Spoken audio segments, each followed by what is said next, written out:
Hello அனைவருக்கும் வணக்கம். உங்கள் மகேஸ்வரன். மாரத்தான் ஓடுறதுக்கு எப்படி பயிற்சி எடுக்கிறத பத்தி பார்க்கலாங்க. ஒரு 10 கிலோமீட்டர் மாரத்தான் ஓடுறீங்க அப்படின்னா ஒரு 2 கிலோமீட்டர் நார்மலா வாக்கிங் போங்க. வார்ம் அப் பண்ணிருங்க. வார்ம் அப் பண்ண பின்னாடி ஒரு 4 கிலோமீட்டர் 5 கிலோமீட்டர் 6 கிலோமீட்டர் அப்படின்னு சொல்லி ஒரு ஒன் வீக் கேப்ல நீங்க வந்து அடுத்தடுத்த ஸ்டேஜ்ல நீங்க மூவ் பண்ணுவீங்க. அது மட்டும் இல்லாம மாரத்தான் ஓடும்போது பாத்தீங்கன்னா 3 நிமிஷத்துல இருந்து 4 நிமிஷத்துக்குள்ள 1 கிலோமீட்டர் பாஸ் ஆகுற மாதிரி ஸ்லோவா போய் பழகிக்குங்க.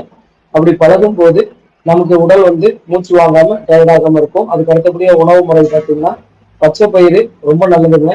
உடம்பு காலையில முளைக்கட்டி வச்சு சாப்பிடுங்க. அதுக்கு அடுத்தபடியா நாம என்ன சாப்பிடுறோம் அப்படின்னு கேட்டீங்கன்னா கருப்பு கவுனி கஞ்சி காலையில ஒரு ஒரு டம்ளர் மீன்ஸ் வந்து ஒரு 200 மில்லி கருப்பு கவுனி கஞ்சி நல்லா கொதிக்க வச்சு நம்ம உடம்புக்கு சாப்பிட்றோம். இது ரொம்ப ஆரோக்கியமானதுங்க.